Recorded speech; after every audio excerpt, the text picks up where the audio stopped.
Welcome back to the morning show here on Arise News. Migration, the movement of people from one place to another with intent to settle, is becoming a menace in Africa. Constantly in the news is the illegal migration of Africans and indeed some Nigerians to Europe, irrespective of the rules and laws of migration.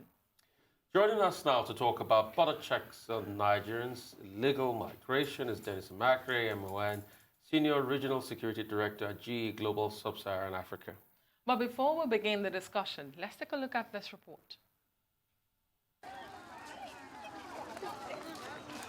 Illegal migration, which refers to the migration of people into a country in violation of the immigration laws of that country, is a common trend by Africans, especially those in the Sub-Sahara. For days and months on end, young African men and women risk everything, including their lives, to take on the treacherous trip across dozens of borders for a better life outside the continent of Africa. Illegal immigration in Nigeria is a serious problem due to the porous border conditions of the country. Nigerians live in hundreds through the sub-Saharan routes to get to Europe. Many die on this trip, and those who sometimes make it are usually faced with a life of uncertainties.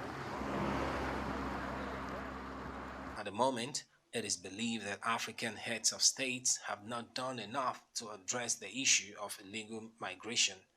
Thus, more likely, illegal migration may have come to stay.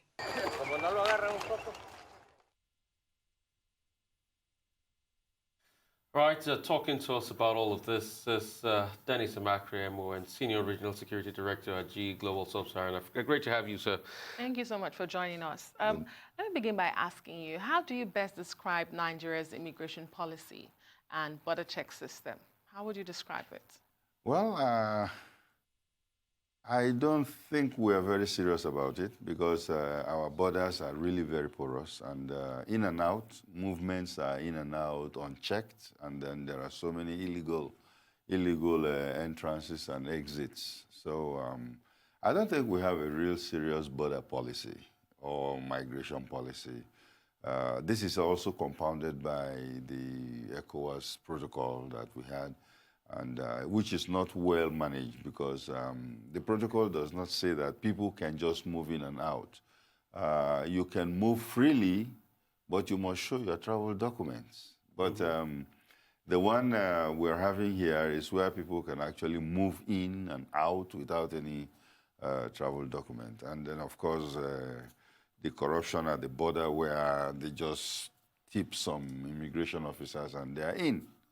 So that does not help us at all. And with the accompanying criminal activities, you know, that come with people moving up and down.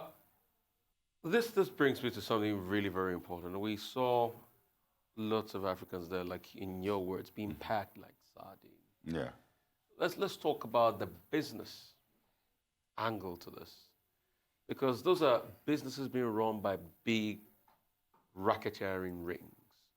Yes. They take you through the border, get you illegally, get you on the high sea, send you straight to Lampedusa, in Italy, and from there you get into Europe. Even before this move that we're seeing, this has been on since the 70s, 80s. There are people that have passed that same route to get into Europe. How do we curb this trade? Curbing it. That's a really tricky one. So many years ago, Africans were actually captured and taken across the desert and across the ocean as slaves to go and work in either cotton farms and, you know, all over the place in across the desert, to go and work in Arab homes and stuff like that. These days, people volunteer to do that, to become slaves, you know, and it is really sad because what drives this kind of situation is when you are looking for greener pastures, when your pastures in your own country is not as green as you would want it to be, then you have to cross over to some other countries you believe will give you what you desire. But we found out that so many of these people that go across, if they are alive to actually cross the desert, because right now there is something that a lot of people are not aware of, and that is the illegal trade of harvesting human organs, and they are waiting for these Africans to come across in the desert. Some of these people that collect the money and then promise to take them across, after they get to a particular point, they abandon them. And then you have these Arabs come in there, arrest them or, capture them and take them somewhere and sedate them and harvest their kidneys and all kinds of parts that they want. And then, of course, some of them are left in the desert to die, So it's terrible. This is what we're going through. Indeed. And some of the reasons responsible for migration that we see, insecurity, poverty. Yes. But when you look at the Nigerian situation, do you think that's enough to have Nigerians migrating their droves as they're doing? The perilous journey they have to do through Libya, the Mediterranean. And you have that on one hand. On the other hand, you have the government helping to repatriate those who are voluntarily coming back to the country. Yes. What exactly are we not passing? Is there a message that is missing? It's so funny because I remember when I was in service in Nigeria here at the airport, there were some Nigerians that were deported from Libya, and when they came, there were stories, a lot of very harrowing stories about how they suffered and the embassies were not taking care of them or even asking after them until they were deported back into Nigeria. And when they come into Nigeria, they are just left. I think it was about two states that sent buses to come and pick up their citizens. The rest were allowed to just walk out of the airport, back into society, back into unemployment, back into, an oblivion that they cannot handle.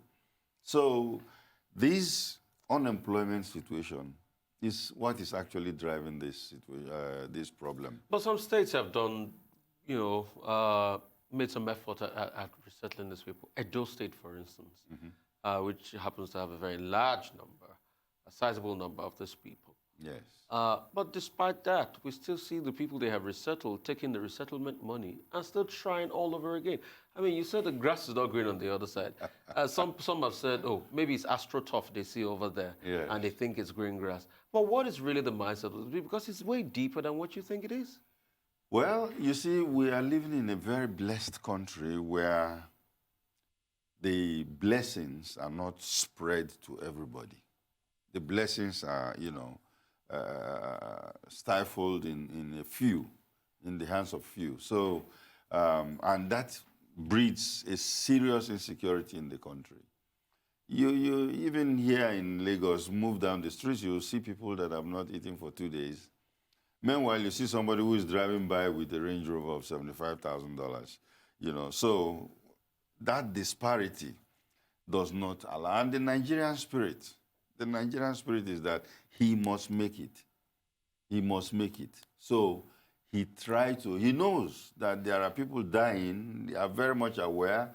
There are people that are taken into slavery or even women that are abused anyhow by Arabs. But they will go out there because they believe that if they go there, they will make it one way or the other, So it's that spirit that is driving them. Is it a reflection of the economic realities? And why I deliberately ask That's this what it is. Because in the early 2000s, you used to have Nigerians, sure Arabs, beg on the streets of Lagos. Yes. With curly hairs and things like that. But you don't see them any longer. No, they are still around. Yeah. Some of them are still around, but some of them are back in their country, doing one thing or the other. But Nigeria still is the wealthy place that a lot of Africans, especially in West Africa, wants to come to. They want to come here because one way or the other, many people come into Lagos, especially Lagos here, and they make it one way or the other. So that is on one side, and there are people who have lived and grown up here who want better life, and they feel that that better life could be found overseas. Some say there's a correlation between illegal migration and security challenges that we see. I think you've touched on that a bit earlier.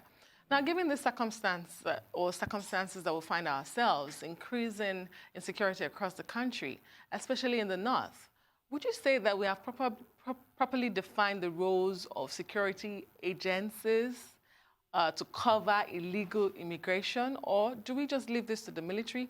Who is supposed to be in charge?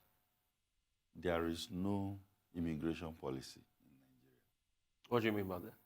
Well, there is no definite policy to regulate how people come in or go out of this country. Because I used to be in charge of borders when I was in service, and I went up to the north. And there is no way. There are too many illegal borders. In the last count, they said it was about 18,907 illegal borders, illegal routes.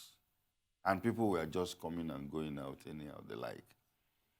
And of course, we are bogged down by all kinds of things because of the imaginary nature of our borders. You know, during the scramble for Africa, you know, where imaginary lines were drawn, you know. So these people, the people around the borders still don't see that line. And they just cross over as they wish. If you go to Niger Republic, for instance, there are about 53% of the people there are Hausas. But we have an immigration service. Yeah, you do. And then that's why we're saying that even the ECOWAS protocol, which is supposed to regulate, you know, is not controlling the issue because people just come across, they go to markets and then go back home in the evenings. We're going to be going on the break soon, but so what you're saying is we don't have like a net migration policy? No, there is none. We don't have, you know, like an immigration quota system? No. An immigration target quota system? I don't think so. I don't think so because we don't even know who are Nigerians. Okay, we'll come back. Okay. We'll talk some more about that person. We'll be right back after this quick commercial break. Welcome back to the Morning Show here on the Rise News, and we still have a security expert, Dennis Amachree, still here in the studio with us. You are talking about the illegal borders that exist. As at the last count, there were 140 recognized borders, and even those, we still struggle to defend or secure them, let alone the unrecognized one. We have this challenge already. How best do we manage it? Is technology the way forward here? Technology will do a lot for us, a lot. Monitoring, patrolling, because I don't think that is going on right now. But for the illegal borders or the recognized ones that you find out, you know, we have a major corruption problem. Corruption problem because there is a fee that you pay. When you get down there, you don't have to, you know, do anything. You just pay and go in. And even some foreigners have come through the major recognized one like Murtala Mohammed Airport, hoping that when they get in there, they can just pay their way through. And sometimes they fall into the hands of serious immigration officers who will actually deport them back, you know. But this is the, you know, like I said, there is no serious policy that is controlling or, you know, driving this immigration thing. So people move in and out. Cultural activities are going on, and there are people on the other side, marriages and affiliations and all those kind of things. So you find out that we really need to come up with a serious border initiative to control it. Otherwise, I really don't think we really want to control it. And what should this initiative be? Because you know, we have to enforce our passports. We have to know who we are, number one. Who is having the Nigerian passport? And then what are the rules and regulations of using them at the border? You know, anybody that comes in, okay, if you are ECOWAS, yes, where is your passport? They stamp it, and you're supposed to be here for 90 days. After 90 days, you're supposed to leave.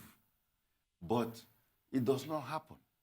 You see cattle headers coming in from Niger, and they will move through the bush with their cattle, and they are moving all the way down across the Middle Belt, all the way down to Port Harcourt.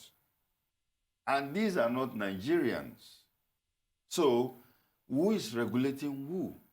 You know, and this is something that we have to sit back and say, look, are we really going to make sure that, because border security is indirectly tied to national security, you know, because in these kind of movements, you also have terrorists moving around, arms and ammunition, illegal ones moving in and out. So, you know, our national security is at risk. Another question comes to mind. Where do we even start from mapping our borders? I mean, what are our borders? We say Nigeria is 923,000 square kilometers. Where do we start from mapping our borders? Is there like a see-through fence? Is there like an electric barrier? Because it starts from there. It's as maybe, things as maybe we should take a clue from Trump. I mean, it's not. You get. Yeah. So so what are we even doing as because when you even look at the prominent border, Yes. the semi border, Yes. it's as porous It's very porous. You can see. as a leaking barrel of water. See, you will go to some border today. You will see the legal offices of the immigration, where cars and human beings and goods are passing, and you see custom immigration and other security agents are there. Then outside that building, you see another bush part where some boys will be collecting money and then letting people go in and out. So are we serious about controlling the borders? That's the question. Are we serious about this? On the cost of controlling or securing these borders, I can only imagine how enormous that is. But in 2010, there was an initiative by late President Umaru Yar'Adua to secure the federal capital, Abuja. Yes. It was about $470 million, if I'm not wrong about that price. But that didn't even work. Earlier, I asked if technology was the solution to this. Yeah, talking about technology, I think one thing is that we can also use technology in controlling the border. That is, knowing who is coming in and going out. Drones, there are many countries that have deployed drones that are, you know, actually patrolling the borders, because physical patrol these days are becoming very difficult too. There are no defined routes that you're going to use. So you can use electronics like drones and stuff like that. You can have flyovers with helicopters, you know, going through and seeing, and if actually they find some people illegally crossing, they could come down and stop them, arrest them or whatever, send them back. But I don't think we're into that right now. So what can be done to accelerate this movement of being into that? Because that's the way forward. Because national security is at a threat if this is not done. And I'm sure it's indicative. We're seeing violence here and there. We're seeing insurgency here and there. Are we serious about border security? It's a question that should be asked, maybe in the National Assembly. Are we serious about border security? Do we really want to, you know, secure our borders against other people? It does not stop us from dealing with illegal immigration or people that are illegally trying to come, or ECOWAS people coming into Nigeria out. But are we ready to monitor them? Are we ready to make sure that they leave when after 90 days they should leave? Because that's what the protocol says. It takes political will, because you find out that the way it is now, there are even some politicians that have relations on the other side. Go to Benin Republic, about 18% of them are Yorubas. Yeah. So if they are on the other side and they are coming for festivities and everything, why bother, you know? But I mean, that's not how you secure a country. There's even a joke running around that the Benin Republic national team in the African Nations Cup About half of them are Nigerian Yoruba football. Half of them are Nigerians. So there's a joke that the Benin Republic is Nigeria's second team in the African Cup of Nations. It's not far-fetched, but it's not a laughing matter. It's not. Because our country is being plunged into God knows what. I mean, the former president of Benin Republic was saying the other day that Benin Republic should be made the 37th state of Nigeria. It's possible. It's funny, but it's very, very truth possible. has to be told. Yes. This is impacting on our national security. Yes, it is. That is what it is. Let me just quickly tie this whole Ruga, suspended Ruga project into this. Yes. Because the government, some days back, was so sure that this was going to settle the herders farmers clash. Now that it has been suspended, just looking at that policy and looking at the security challenge we have concerning herders and farmers, do you think they were still chasing shadows? Ruga is not going to work, especially the way it was presented to Nigerians. It will not work. The government itself is now trying to help, or should I say, empower private business people to take lands for their business. Why tie that in? Because we're talking about immigration, and some people have now come out to say, in fact, these herders are not even Nigerians. That's what I'm saying, because they come in. So do you think that the government did not think to check that aspect? Are we bringing settlements for foreigners? What does that portend for our national security? The president himself, President Buhari, have said it, that some of the terrorists that are coming and operating in Nigeria are not Nigerians. And some of them are herders who are coming in there, and then, of course, because their cattle are being killed or something like that, also kill people, raise down villages. And like I said, they come in, let's say they are Nigerians. They are from Niger or they are from Mali. They are covered by the ECOWAS protocol to enter Nigeria, okay? But do we check their passport when they came in? No. When they come in, are they going to be here for more than 90 days? How long does it take them to move with their cattle from, say, Maradi all the way down to Port Harcourt? It's more than 90 days. Real quickly, in about 2014, 2015, after the Chibok girls thing happened, the president of France, then François Hollande, called a couple of West African leaders to France to talk about security, and they reached a compromise. Border control was something very prominent, and they all resolved to do this. Since then, we've not learnt our lessons. One word as we wrap up. These foreigners, they are the ones that caused this problem for us. France, Belgium, all these UK, the British people, and the imaginary borders that they've We'll talk about that some other day.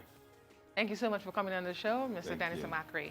And that brings us to the end of the show today. I am Adesua Omoruan. And I'm Rufai Yosegi. Thank you for watching.